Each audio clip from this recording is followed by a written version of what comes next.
Kassab já está aí ou não, Guilherme? Então, o nosso. Bom, Agostinho, vai ser uma festa legal, eu estou emocionado, com certeza. Tenho certeza que todo mundo da Rádio Bandeirantes está. Acho que o Kassab também, porque o Kassab costuma acompanhar a rádio, né, há muito tempo. É amigo da família, amigo do Johnny. O Johnny gosta muito do Kassab. Eu tenho a impressão que o Kassab também deve estar emocionado. Uma vez, eu estava brincando com esse quinto sinal que tem aqui, porque eu não gosto desse negócio, porque eu acho que atrapalha. Mas é icônico da rádio. No fim, adivinha quem saiu da rádio daquela época? Eu, e continuou o quinto sinal. Porque o quinto sinal é tradicional. Ele fica pitando, pi, pi, pi, porque tem gente que não sabe o que é e se atrapalha. Mas eu estava entrevistando, tchau, meu bem, beijo grande, minha mulher vai no médico. Passamos dos 60, revisão tem que ter toda hora. Boa sorte para você, meu amor. Só falta ela voltar dizendo que está grávida. Aí, pô. Porque tá rindo lá. Porque a gente continua em atividade, né? Quem sabe aí uma novidade, quem sabe. Eu já tenho 5 filhos, 6 netos, quem sabe uma novidade. Mas é revisão normal. Mas eu estava entrevistando o Tony Ramos aqui, ô Gazali. E aí eu falei desse quinto sinal, pô, o cara me deu uma dura. O Tony Ramos falou, não, olha, você não fale do quinto sinal. Porque desde jovem eu ouço o quinto sinal. Eu falei, tá bom, Tony, esquece aí e tal. No fim, o quinto sinal continuou e continua até hoje. Tem uma história muito bonita que a gente vai contar um dia sobre o quinto sinal, mas tem gente que torce pela Rádio Bandeirantes. O Johnny resolveu botar no Primeira Hora, que é o principal jornal da emissora, para abrir tem um comentário. Eu falei, Johnny, acho que não é legal eu fazer o Primeira Hora, porque eu sou meio agressivo e tal. Não, vai lá, vai que é tua, Tafarel. Eu fui. Primeiro comentário que eu fiz, recebi uma ligação do Garrafa que dizia o seguinte, falei assim, ô Datena, o presidente ligou aqui reclamando do seu comentário. Eu falei, pô, mas o Johnny já ligou? Ele falou, não, o presidente da República, o Temer, foi legal. Ao invés de ele ligar para o dono da emissora, ele ligou para mim, para dizer que não tinha gostado do comentário. Eu falei, bom, então marca uma entrevista com ele. Foi uma entrevista que eu fiz com o Temer e depois, no final de semana, fui viajar. Entrevistei o Gilmar Mendes lá da praia, falei com o Agostinho, que o som era maravilhoso lá em Ilhabela. Logo em seguida me liga o Jô Soares, eu nem acreditei que era o Jô, dizendo que a entrevista que eu fiz com o Temer era uma das melhores entrevistas que ele, Jô Soares, que foi um dos melhores apresentadores de todos os tempos e perguntadores da televisão brasileira, disse para mim que foi uma das melhores entrevistas que ele ouviu na vida dele. E eu comecei a chorar na praia. E aí eu bebi de alegria. Eu estava bebendo de tristeza e bebi de alegria, até às 8 horas da noite. Um lugar lindo que é Ilhabela. Mas muita gente ouve a Rádio Bandeirantes há muito tempo, né, Kassab? Eu não sei se é hábito seu também, que, repito, é amigo da família, mas a Rádio Bandeirantes, ela marcou a época, né? É um negócio muito legal. Estamos chegando a 85 anos. Que coisa bacana, né? Então, eu vou te contar uma peculiaridade minha, Datena. Primeiro, um prazer estar aqui com você mais uma vez, com a tua equipe. É meu. Quando eu tinha 9 anos de idade, eu fiz uma entrevista, fui aí na Band, 9 anos, hein? E entrevistei o Zé Paulo de Andrade. Era um trabalho de escola, eu estava na admissão. Eu estava na admissão, que antigamente chamava, né? O quinto ano primário, admissão. Eu lembro disso. A redação era entrevistar uma pessoa importante. E eu estudava no Liceu Pasteur, meu pai dirigia o Liceu Pasteur. Hoje eu dirijo, eu sou presidente da Fundação Liceu Pasteur. Quando ele morreu, a comunidade francesa me convidou. Até hoje, eu e a comunidade brasileira também, é uma instituição franco-brasileira. E o Zé Paulo tinha estudado no Liceu. Então ele era muito amigo do meu pai. E lá fui eu na Band. Lembro como se fosse hoje, cheguei aí numa salinha aí, que eu não sei quem, se foi o pai do Johnny, não sei quem, e fiz uma entrevista com o Zé Paulo de Andrade, com essa idade. E aí fiquei amigo do Zé Paulo. E quando eu era prefeito, você conhecia o Zé Paulo, né, tão bem ou melhor que eu, e o Zé Paulo, para descer a lenha em problemas, ele era um craque, né? Eu ligava para ele e falava, mas Zé Paulo, sou eu o prefeito? Ele falou, por isso mesmo, eu quero que você conserte teus erros. E descia a lenha. E tivemos uma amizade, até ele morrer, uma amizade muito fraterna. 10 anos de idade, 9, 10 anos de idade. Fui aí na Band e fiz uma entrevista com ele. Você sabe por que a Rádio Bandeirantes tem história? Porque quase todo mundo que fala aqui, quase 100% das pessoas que falam aqui, tem uma história para contar. E ninguém faz história sem que alguém participe dessa história. Então é muito bacana, muito bacana. Com certeza, se fossem vivos, com certeza, se fossem vivos, grandes personagens da história estariam falando aqui, da história de São Paulo e do Brasil, estariam dando parabéns à Rádio Bandeirantes aqui. O Salomão, que estava sempre no programa com o Zé Paulo, ele presenciou todas as vezes que o Zé Paulo me chamava para entrevista, eu começava contando essa história dele. Ô Zé Paulo, eu também te entrevistei.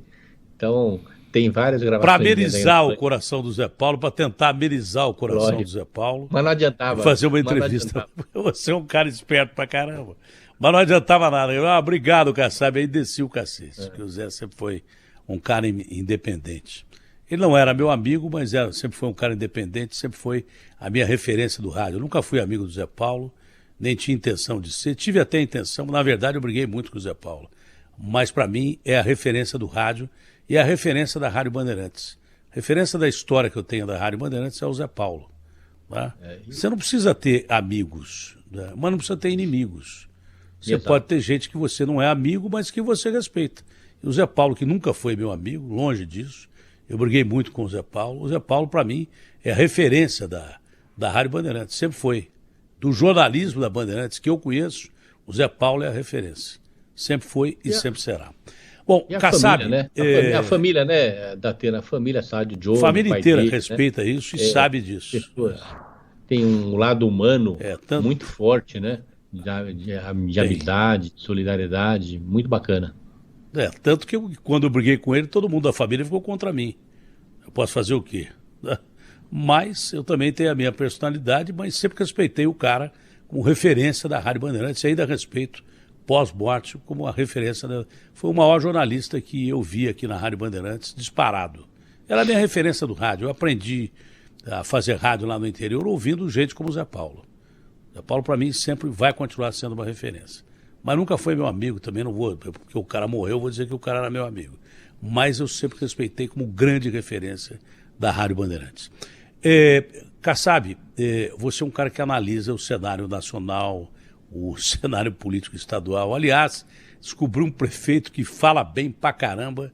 Se ele dirigir bem como ele fala, lá de São José, ele deu um show aqui, o Felipe, deu um show, foi excepcional a entrevista dele. Acabou a entrevista, eu te liguei. Falei, pô, você descobriu um cara que esse cara vai dar trabalho nos debates, porque ele é bom. Parece que ontem ele falou pro UOL, também, parece que foi um sucesso a entrevista dele, enfim. É um cara que tem potencial, não, Kassab? Não sei se para ser governador agora, mas ele tem muito potencial. Você me disse, quando a gente estava em tratativas, que você ia colocar um cara para o governo de São Paulo, um cara que tinha dado certo como prefeito, que aliás, é uma ideia genial. Se o cara consegue administrar uma cidade de São Paulo, do estado de São Paulo, ele consegue administrar São Paulo também. Esse cara é uma grata surpresa, viu, o Kassab? Eu achei que você acertou na mosca. Não sei se para ganhar, mas ele vai dar trabalho aí nos debates e vai demonstrar que veio. Talvez um futuro quadro político para um cargo majoritário. Muito bom ele. O Felício Datena, ele foi um grande prefeito. Você vê um cara tão desconhecido que eu chamo ele de Felipe. Ele mesmo falou, eu sou um cara que eu não sou conhecido. Eu não sou conhecido, ele falou. Eu sou conhecido da minha cidade, onde eu fui reeleito e com índices de aprovação altíssimos. Mas ele é tão pouco conhecido que nem o nome dele eu lembrava mais. Mas vai ser conhecido. Você pode ter certeza que ele entra nas eleições de um tamanho e vai sair de outro. Bem maior. Exatamente. Eu acho que o importante no dia de hoje é nós trazermos para a vida pública pessoas que você pode levar para sua casa, pessoas que você pode dar o seu aval. Haja vista você. Quantas vezes eu não te convidei para entrar na vida pública se fosse essa a sua vontade? Porque você é uma pessoa que você pode trazer para sua casa, mas você pode difícil, para sua família. E o Felício, sei, mas é difícil, hein? Mas é difícil, hein, Casale? É difícil. Eu estava comentando aqui que o meio é avesso a receber gente de fora. Se é cara novo, a maioria do meio, o mal político, O bom político não. O bom político como você quer revelar a gente. Tanto que você me falou, ó, você conhece alguém, tem alguém da família e tal. Você quer revelar pessoas novas, você quer gente nova na política para dar ares novos à política. Agora, tem cara que não quer nem saber. Você vê o Moro caiu num golpe desgraçado, tá encaixotado, não sabe para onde vai. Entendeu? E assim por diante. Eu também, eu tenho cá as minhas dúvidas, porque se eu perceber alguém escorregar de novo, eu não tenho... Olha, eu não tenho papas na língua e não tenho arrependimento nenhum. O único arrependimento que eu tive das vezes que eu não saí candidato foi o povo brasileiro, que eu podia ter ajudado. É uma pena eu ter desistido. Mas se eu não perceber chão debaixo dos meus pés, eu dou uma bica. Porque você sabe, eu sou um político diferente. Eu não fico pedindo cargo, eu não fico pedindo para ser isso, aquilo outro. Você foi um dos poucos caras que eu pedi para... Eu falei, me lança candidato ao governo, vai. Aí você falou assim, Datena, governo eu quero um cara que é prefeito, com experiência administrativa e pronto, acabou. Você foi sincero comigo. Mas eu não saio pedindo cargo para ninguém. Eu não dependo de política, pelo contrário. A única coisa que eu queria fazer em política, que você me perguntou, eu disse a você, é ajudar o povo. Agora, se eu não sentir chão debaixo do meu pé, para ajudar o povo, também não vou entrar para ser mais um e não ajudar ninguém. Aí não dá. O cara te encaixota de uma forma tal... O cara fala assim, mas por que o cara não entra na política? Porque os caras te encaixotam de uma forma tal que você fica sem saída. Não é? O que eu sempre te disse... Você me avisou disso. Com a atividade que você tem, com a credibilidade que você tem, e com a ausência de experiências no Poder Executivo, que você ainda não teve nenhuma, era muito mais lógico você assumir um cargo no parlamento, senador, porque você ia continuar fazendo o que você faz. Propondo, denunciando, criticando e convivendo com a classe política para ver se você queria ir para o executivo, porque 2 anos depois ou 4 anos depois ia ter eleição. E continuo achando que o primeiro passo precisa ser no parlamento, você não precisa abandonar os meios de comunicação, no parlamento você pode continuar fazendo o que você faz. Então, era uma transição que eu acho que é importante como primeiro passo. Continuo achando. Até porque, Datena, o parlamento brasileiro precisa de pessoas como você, que chegam sem nenhum vínculo, sem rabo preso. Precisa, mas não quer. Tem muita gente que não quer, precisa, mas não quer. Tem muita gente que joga contra. Você já previa isso, você me falou. Vai acontecer isso e aquilo. E aconteceu quase tudo que você falou. E está começando a querer acontecer de novo. Se acontecer de novo, dá uma bica nos caras e eles que se virem. Vai que é tua, Tafarel. Quer jogar, a bola é tua. Torço pro teu êxito. O cara, para entrar, um conselho para quem quer entrar na política, tem que escolher os parceiros, mas definitivamente, escolher e tem que acertar da primeira vez. Tem que pensar muito para escolher e tem que acertar da primeira vez, senão embola tudo, aí não dá. Mas vamos ao que interessa. Né? Não estamos aqui para falar de mim, nem sei se precisamos falar de mim sobre política ou se vamos voltar a falar sobre mim na política. Nem sei se isso vai acontecer ou não. Já estão me enchendo o saco mais uma vez. Agora, o Kassab, você observa, por exemplo, o cenário político estadual. Em que nível nós estamos? Quem é que tem mais chance de ser o governador de São Paulo? Como é que você acha que vai ser a disputa estadual aqui no nosso estado, que é um dos estados mais importantes da União? É evidente, Datena, que eu vou trabalhar bastante para o Felício, que é o candidato do meu partido, muito bem preparado, um grande prefeito de São José dos Campos, e vai crescer nas pesquisas e pode ganhar. Mas a tendência num estado como São Paulo, como você tem uma polarização muito intensa entre o Lula e o Bolsonaro, então dificilmente o Bolsonaro deixa de ter menos de 30% de São Paulo, dificilmente o Lula deixa de ter pelo menos 35% de São Paulo. Isso quer dizer que é lógico você imaginar que o candidato do Lula no primeiro turno vai ser puxado por ele, que deverá ser o Haddad.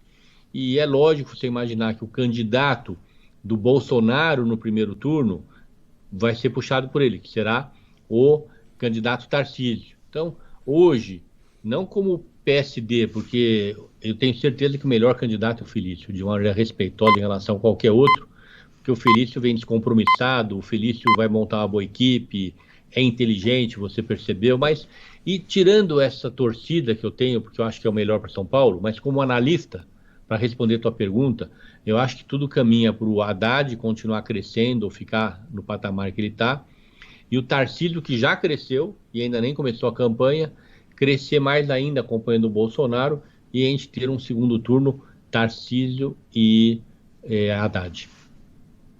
Acho que é esse o cenário aqui em São Paulo. Tem a impressão que sim. Uma pergunta importante é que ontem saiu uma pesquisa do Paraná Pesquisa, colocando o Bolsonaro na frente do Lula já para essas eleições. Você acha que esses dados são os corretos? É isso mesmo? É que o Bolsonaro passou o Lula aqui em São Paulo, que o Bolsonaro está se aproximando do Lula no Brasil, claro que ele perde no Nordeste, mas você acha que a tendência é para um segundo turno e eleições disputadas, acirradas, no primeiro e no segundo turno, em nível de presidente?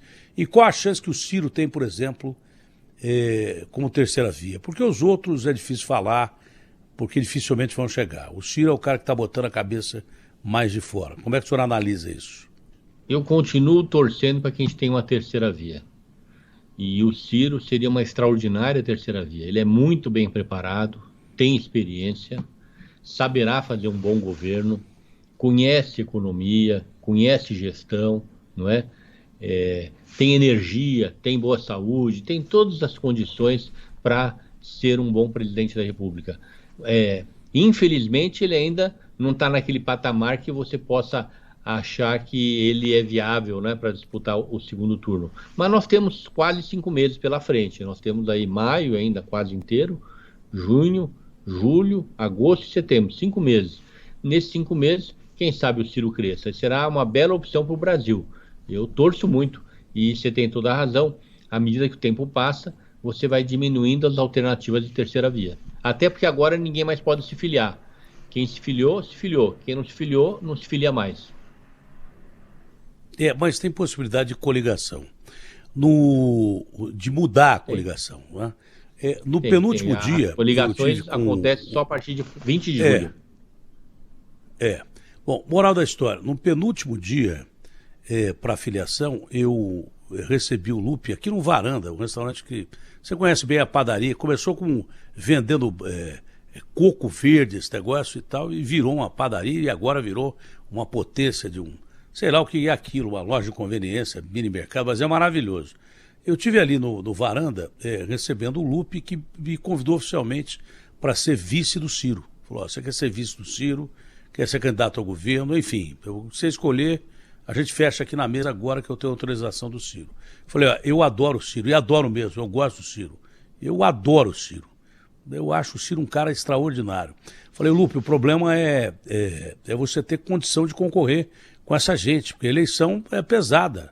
Você vai ter que ter fundo eleitoral, você vai ter que ter condições de disputar cabeça a cabeça. Tá? E fui bem claro com ele e tal. E esse é um dos caras que eu me arrependo de não ter aceito o convite. O Ciro e o Lupe, que são duas pessoas extraordinárias. O Ciro eu já conhecia há muito tempo, através do Sócrates, e o Lupe eu passei a conhecer e adorar o Lupe, que é uma figura adorável mesmo, brisolista antigo. Eu sempre gostei do Ciro, mas o Lupe eu aprendi a gostar. É uma figura muito gostosa de você conversar. Mas falei, você precisa de ter potência e precisa de ter punch para enfrentar lutadores de peso pesado, que os caras vêm firme aí com muita grana e daí por diante. Bom, enfim, existe a possibilidade, eu acho que nesse aspecto, se o Ciro tiver um apoio de horário de televisão e grana, ele pode ser realmente a terceira via. E a grande chance disso ainda é uma coligação com a União, que é o partido que mais tem fundo partidário. Tem 1 bi aí, mais uma grana em caixa, tem quase 2 bis. Quase 2 bi. O Ciro é um cara que é muito amigo do ACM. E o Bivar, para abrir mão da candidatura para ele, é possível ainda. Se ele não fechou com o Bolsonaro, como dizem, é possível ainda que ele abra mão para o Ciro. Aí sim a candidatura do Ciro se torna muito viável, porque tem tempo de televisão principalmente, tem como o Ciro falar, e tem apoio financeiro que vai precisar numa campanha presidencial, porque as máquinas federal e estaduais vão atuar muito nessa eleição, não só do Estado, mas presidencial e vice-versa. É importante a máquina aí. Você acredita que o Ciro, fechando com a União, aí sim ele se viabiliza diretamente como concorrente à terceira via? Porque sem apoio financeiro, sem apoio dos estados, é difícil, né? Você correr sozinho é difícil. Datena, o reflexo de uma aliança do Ciro com qualquer partido, seja a União Brasil, seja o nosso mesmo, o PSD, onde ele é querido por muitos líderes dentro do partido, ele É só possível virá... você fazer uma coligação com ele? Eu diria para você, vou responder numa moeda parecida. Não é impossível. Não é impossível. Entendi. Então, uma aliança, ela tem resultado importante no tempo de televisão. Não é nem questão do recurso, porque o recurso com o candidato viável aparece. As pessoas estão doando, viu? As pessoas aprenderam a doar, elas estão preocupadas com o Brasil. E o tempo de televisão, ele só vai ter reflexo no início de setembro, porque ele começa no final de agosto. Então, e nenhum partido vai fazer aliança com um candidato como o Ciro se ele não chegar no início de junho com 15%, 16%, porque não é fácil, se ele tiver menos de 15%, ele em pouco tempo conseguir alcançar o Bolsonaro e o Lula. Por quê? Porque o Bolsonaro e o Lula, eles estão com um voto muito consolidado. Essa pesquisa do Paraná, se eu não me engano, ela mostra o Lula com 34 na espontânea e o Bolsonaro com 24, alguma coisa parecida. É algo, você concorda que é muito expressivo, né? Quer dizer, 24 pessoas, você só pergunta quem você vai votar, você não mostra aquela lista estimulada. E ela vai falar... A espontânea eu acho que é melhor, né? A espontânea é mais importante. Sim, a espontânea é aquele núcleo duro que a pessoa nem quer saber quem são os candidatos. Ela fala, eu tô com o Bolsonaro, eu tô com o Lula. Então nós temos 60% dos eleitores que espontaneamente estão falando que estão com o Lula ou com o Bolsonaro. E esse número está se mantendo já faz 3 ou 4 meses, o que é algo muito importante para ser observado. Então, o Ciro, que é um excelente candidato, pode crescer, pode, porque cada vez mais ele é a única terceira via. A pergunta certa é essa terceira via que eu acho que é o Ciro, porque eu acho que o Dória com dificuldades, a Simone com dificuldades. Então, a pergunta que a gente tem que fazer é o seguinte, será que essa terceira via que eu acho que é o Ciro, consegue até início de junho, 10 de junho, ter pelo menos 10% na espontânea? Porque se ela tiver 10 na espontânea, vai ter uns 15 na pesquisa. Aí sim o partido vai pensar, bom, se ele está com 15 pontos, e a partir de agosto ele vai ter televisão, porque eu vou dar a televisão, o meu partido, aí esse cara pode ganhar, porque ele vai começar. É uma aliança forte também, hein? É que eu não contava com essa resposta sua, uma aliança forte. Sua com o Ciro é uma aliança fortíssima. É uma aliança que ela é difícil. O partido caminha para não ter candidatura. Nós estamos consultando cada estado, cada liderança. Nós tivemos no primeiro momento o lançamento da pré-campanha do Rodrigo Pacheco, que foi muito bem. Foi tão bem que chegou uma hora ele não conseguia conciliar a agenda dele. E ele chegou com a honestidade que é peculiar dele, falou, olha, sabe, ou eu vou largar a presidência do Senado ou vou fazer a pré-campanha, porque os dois não estão conseguindo. E ele acabou fazendo a opção, foi muito transparente, honesto, não nos atrapalhou em nada. Esse cara é um cara de palavra, hein? Exato. Esse é um sujeito de palavra que tem futuro político, viu? Exatamente. Tem um bom futuro político. Nos deu tempo de procurar uma alternativa, consultamos o partido, você vê que você nunca viu crise na mídia dentro do PSD, porque tudo é feito com muito cuidado. Consultamos todo o partido e tivemos o aval para convidar o Eduardo Leite. Convidamos o Eduardo Leite e ele não quis, convidando para ser o nosso candidato a presidente da República. E também tem um bom perfil, jovem, foi um bom prefeito, um bom governador, mas não quis. Agora não temos mais prazo para filiar ninguém. Os candidatos que foram apontados, nenhum deles quer. Eu fui apontado, não quero, não serei. O Rodrigo Pacheco foi apontado, não quer. O Ratinho nem pode mais, porque ele tinha que ter sido desincompatibilizado. O Eduardo Paes não pode. O Calil, que também seria um excelente presidente, candidato a presidente, não quer ser governador. E o Otto Alencar quer ser senador. Foram os nomes apontados e que, portanto, nos leva a ter uma chance grande. Se não for o Ciro, não vai ser ninguém. Se não for o Ciro, não vai ser ninguém, é isso? Eu acho que uma coligação com o Lula no primeiro turno é difícil e também com o Bolsonaro é difícil. É interessante e honesta a sua colocação. Da outra vez você respondeu sem responder, agora foi bem mais direto. É possível uma aliança com o Ciro, o Ciro precisaria bater 15%, aí tornaria viável essa aliança e bem viável, porque o seu partido é um partido extremamente importante, que tem ramificações no Brasil inteiro, é um partido sólido, é um partido que daria uma base legal, um tempo, inclusive, de TV para o Ciro falar, e ele estaria entre amigos, né? Porque você, quando fecha um acordo, o partido todo fecha o acordo. Porque você tem o partido na mão, não porque você é ditador, é porque as pessoas gostam de você dentro do partido. Então não tem traição. E quando alguém quer apoiar outra pessoa, a pessoa te fala. Né?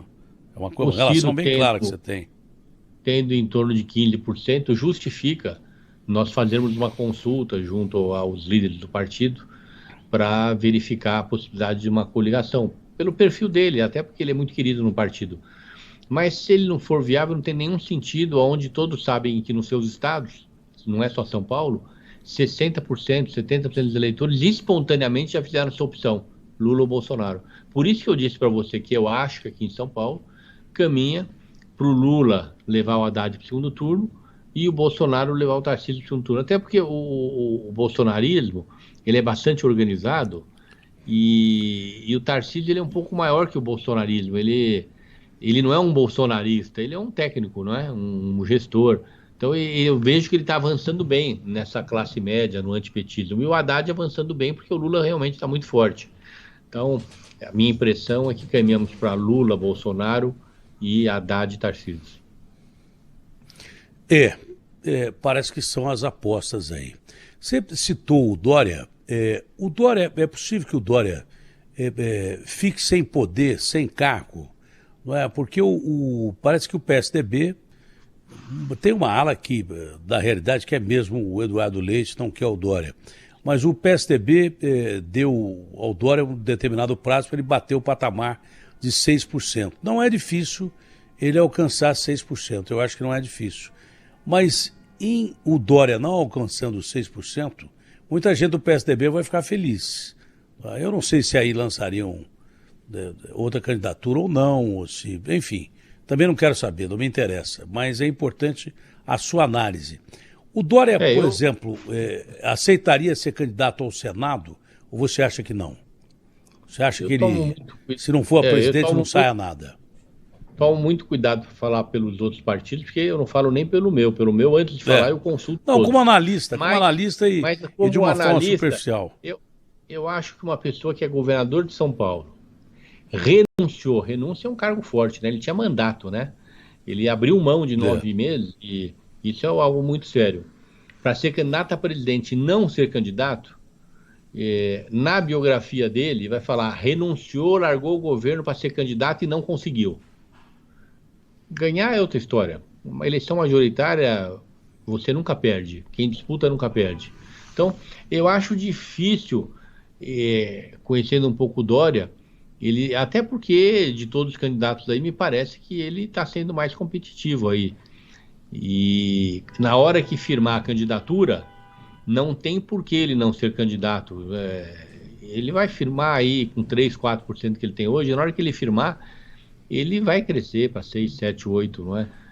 Não sei se os outros candidatos também irão crescer, mas eu não posso falar por ele. Eu vi uma entrevista que ele admite não ser, mas essas manifestações são próprias de quem está num ambiente de entendimento. Se o cidadão fala que ele não abre mão, como é que ele vai pedir para o outro abrir mão? Então, faz parte do jogo você dizer que abre mão. Mas eu acho muito desconfortável para a biografia dele, não é? Renunciei e agora não vou ser candidato? Não é? É complicado mesmo. Ele é muito obstinado. Ele vai resistir até o fim. Ele gosta tanto do poder, quem é que não gosta, né? O cara que tem o poder é que sabe, a maioria gosta. É por isso que tem aquela frase, dê o poder ao cara e veja quem ele é. É muito difícil o cara renunciar ao poder. Essa palavra de renunciar ao poder é muito forte mesmo. O cara largar tudo. Que na última hora não foi jogo de cena, não. Aquela história dele permanecer no governo era séria. Ele viu que a Viola estava em cargo e falou, não, vou aproveitar os meses que eu tenho aqui de governo de São Paulo. Aquela crise foi séria e dura. Teve um pau feio do Rodrigo Garcia com ele. Eu sei porque eu acompanhei. Eu tanto saí do partido, depois o Rodrigo me ligou, um dia depois queria ir lá em Goiânia, onde eu estava, que eu me refiliasse, que o Dória tinha voltado atrás. Voltado atrás. Quer dizer que ele tentou mesmo ficar no governo. Foi uma crise seríssima que abriu ali. Mas ele é um cara obstinado, ele briga até o fim. Ele brigou contra boa parte do partido até o fim, e isso pode ajudá-lo, quem sabe, futuramente. Bom, essa crise aberta pelo caso Daniel Silveira entre os poderes aí, podia ter sido pior ainda se nesse domingo que nós tivéssemos outro 7 de setembro. Mas acho que tanto o Lula e principalmente o Bolsonaro foram razoáveis, até o Tarcísio nem participou de manifestação nenhuma aqui, foram razoáveis em não participar, o Bolsonaro principalmente, diretamente daquele ato de Brasília e mesmo aqui na Paulista, porque se esperava ataques diretos e avassaladores de um poder contra o outro. Esse domingo foi um domingo importante, tão importante quanto aquele 7 de setembro para o Brasil. Não foi não, Kassab? O que você acha disso? Você que é um dos maiores analistas políticos e articulistas que eu conheço. Foi um pouco diferente, né, Datena, porque tanto o Lula quanto o Bolsonaro, as informações que eu tenho, ficaram muito decepcionados com o comparecimento popular. Foi muito frágil, né? Você pega as fotografias, muito pouca gente, tanto na Paulista, em Brasília, como aqui no Pacaembu. E esse pouco comparecimento, eu acho que se tinha, seja o Lula ou o Bolsonaro, o objetivo de fazer alguma manifestação mais dura, com o baixo comparecimento, eles perderam o entusiasmo, e eu acho que recolheram as armas. Então não tinha ambiente para nenhuma manifestação mais dura, mas de qualquer maneira foi muito positivo, foi até bom, porque o dia do trabalho. O dia do trabalho é muito importante, né? É feito para homenagear o trabalhador, que é quem carrega o piano no nosso país, em qualquer país do mundo. Mas realmente o 7 de setembro tinha sido horroroso e nesse feriado não tivemos nenhuma manifestação mais radical. Mas o que eu sei é que ambas as campanhas estão com a pulga atrás da orelha, porque ambas as pré-campanhas, porque elas esperavam muita gente e não foi. Cá entre nós, do ponto de vista de presença, foi um fracasso. Isso indica duas coisas. Ou que o nível de abstenção, que já é alto no Brasil, pode ser maior, muita gente pode não votar, pode ser maior do que esperado, ainda maior do que esperado, já é grande, e que também a terceira via ganha chance aí, porque muita gente que não foi pode estar indecisa e votar num terceiro nome que apareça. Eu acho que são os dois indicativos do que nós tivemos no domingo, não é não? Tua análise é perfeita. Eu acho que aí tem um sopro de esperança para o Ciro Gomes, que é a terceira via hoje, pelo menos na minha visão. Porque o Bolsonaro, até que o Bolsonaro compareceu em Brasília, não é? Circulou, mas não sentiu motivação para nenhuma manifestação. O Lula foi no Pacaembu, não é? E aqui em São Paulo, na Paulista, o Bolsonaro compareceu virtualmente. Foi colocado um telão onde ele fez a sua manifestação. É realmente algo para ser analisado, acredito que a campanha do Ciro Gomes esteja analisando, porque pode estar surgindo aí um sopro de esperança para ele. Quem sabe? Você concorda, Tatiana? Você lembra do 7 de setembro, né? 7 de setembro a Paulista estava... Nossa, então agora não tinha lá 10%. Isso é um indicativo muito ruim de que o povo brasileiro até agora você não sentiu clima de eleição. Algum tempo atrás a gente conversava, só que a pandemia mudou a cronologia, o tempo está passando mais rapidamente. As pessoas estão querendo recuperar o tempo perdido e parece que a Terra está girando mais rápido. Então nós já estamos agora perto das eleições. Já era para ter clima de eleição que não tem. Não. É isso que me assusta. Eu não sei, essa é uma eleição completamente atípica, não é não, cara? Você que já acompanhou e participou de tantas, né? Essa é uma eleição atípica, porque já era para ter clima, né? E a ausência do clima é por conta da rejeição dos dois candidatos que estão na frente. Nós falamos agora há pouco da pesquisa espontânea de ambos, que é muito alta. Mas vamos falar um pouco da rejeição de ambos. A rejeição de ambos, o que é a rejeição? Aquele cidadão que não quer nem ouvir falar do Bolsonaro, não quer nem ouvir falar do Lula, é muito grande. Então, Essa rejeição, ela é explicação para a falta de entusiasmo nas ruas. Muita gente que está com o Lula, como não acredita na terceira via, fala, não, para evitar o Bolsonaro eu faço qualquer coisa, até votar no Lula. E muita coisa que não pode ouvir falar, muita gente que não pode ouvir falar no PT, está com o Bolsonaro. Eu voto até no Bolsonaro para não dar PT. Então, esse voto, né, é um voto neutro, sem entusiasmo, que não faz com que a pessoa vá às ruas levando a bandeira do candidato. Tudo isso aí contribui para que a gente esteja vivendo essa ausência de clima eleitoral, que em outras campanhas, em outras eleições, nesse momento, a gente já tinha muito mais entusiasmo. Você está liberando lideranças regionais para apoiar outros candidatos que não aqueles que você escolha ou não? Olha, sim, o partido está caminhando para isso, não é? E é natural, porque como nós não temos ainda a fidelidade partidária como algo muito bem estabelecido no Brasil, não tem nenhum sentido. Eu vou dar 2 exemplos do meu partido. Tem o deputado Cezinha da Madureira, ele é ligado ao Bolsonaro e ficou no PSD. Portanto, como é que eu vou impedi-lo de apoiar o Bolsonaro e apoiar o Tarcísio? Vamos pegar o Guilherme Afife Domingos, todos sabem a relação que eu tenho com ele, né? De muita estima, como se fosse um irmão mais velho. Ele está no governo Bolsonaro, ele é assessor do Paulo Guedes, colaborador, amigo. O Paulo Guedes e o Tarcísio... E vai articular a campanha do Tarcísio. Coordenando o plano de governo. Como que quem sou eu? O Afife que me aconselha na vida, um grande conselheiro que eu tenho. Ele está lá dentro do governo, não é? Todos sabem disso, que está lá dentro do governo.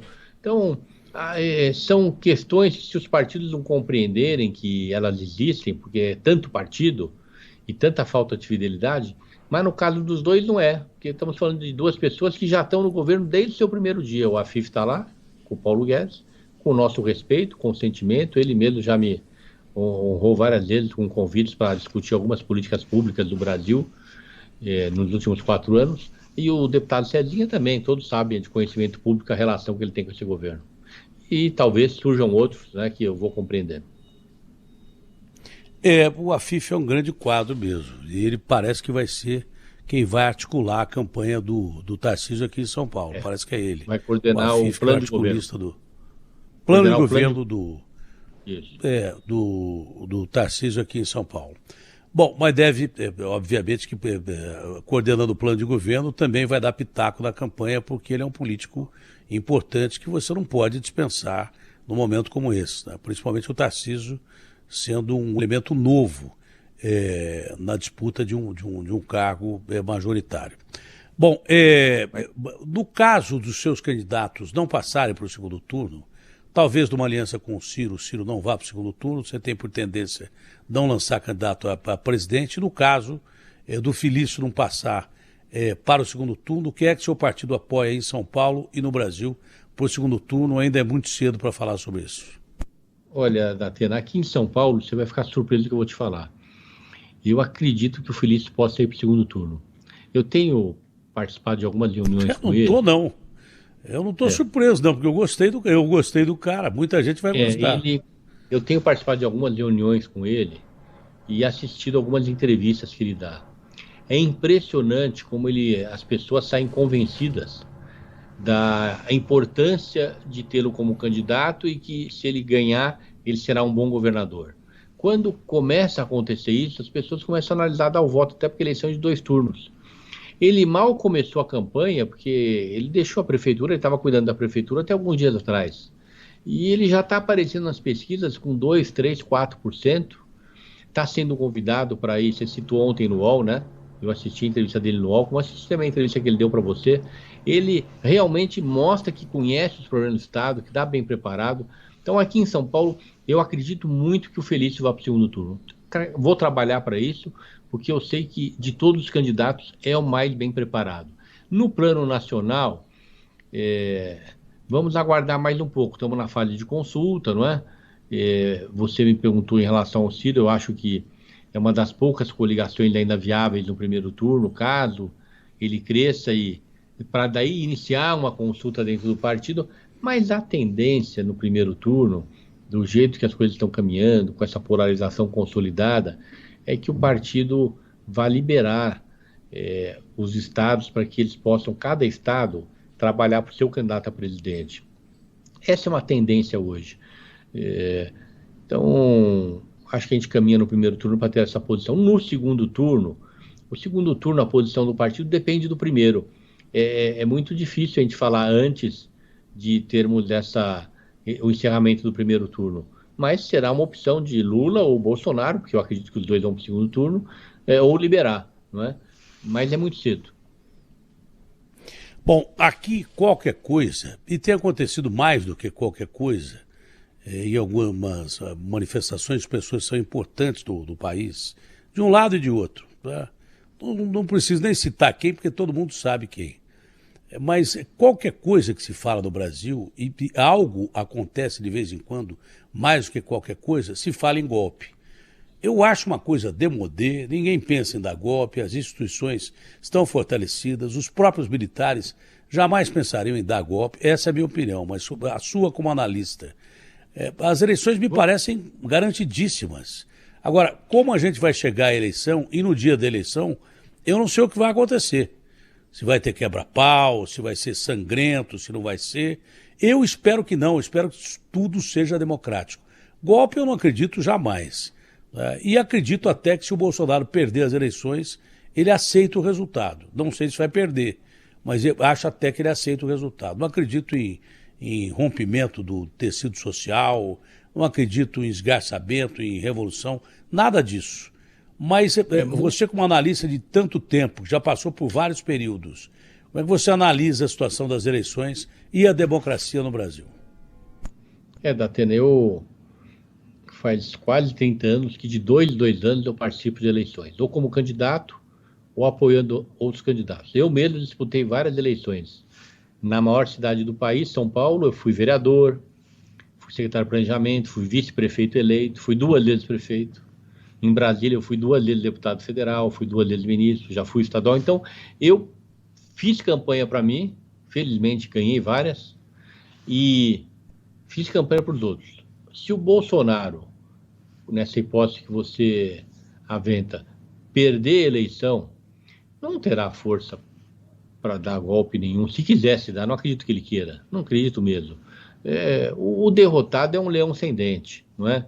Não vejo menor condição, não vejo clima no país, não vejo ninguém trabalhando para isso, ao contrário, vejo as instituições muito sólidas, muito consolidadas e trabalhando para a manutenção da paz e da ordem. As eleições já estão sendo organizadas, já foi dada a partida, montagem de urna eletrônica, a logística do Tribunal Superior Eleitoral, as pré-candidaturas já em campo, as convenções logo sendo marcadas. Então, nós já estamos no ambiente eleitoral, não há mais o que paralise isso. Bom, Kassab, tomara que tudo que você falou dê certo. Você costuma acertar 99,9% daquilo que fala, está na margem de erro apenas 1%, e acho que está bom. Pelo menos tudo aquilo que você disse para mim aconteceu, e aí foi 100%, não foi nem margem de erro de 1%. Eu confio muito na sua análise política e confio muito no seu raciocínio lógico e tranquilo de passar o que você pensa. Tem político que pensa legal, mas não consegue passar aquilo que pensa. Você não. Você passa de uma forma coloquial. A experiência política lhe deu, de exercer quase todos os cargos possíveis e imagináveis, te deu essa capacidade, e ela também te levou a esses cargos todos para os quais você foi eleito legitimamente. Um abraço grande, é sempre muito bom conversar com você, e espero que você tenha muita saúde e sorte nas eleições, porque competência não lhe falta. Abraço grande, Kassab. Obrigado, Atena. Eu que agradeço a oportunidade, mais uma vez, estar com você, porque você sabe disso, é público, tenho muita estima, muito respeito e admiração pelo seu profissionalismo, sua isenção e seu caráter. Que você continue sendo a pessoa que é e que possamos juntos, todos nós, ajudar o Brasil a ficar cada vez melhor. Não está fácil não, mas não vamos desistir, porque todos juntos a gente consegue. A admiração é recíproca. Abraço grande, Kassab. E a estima também.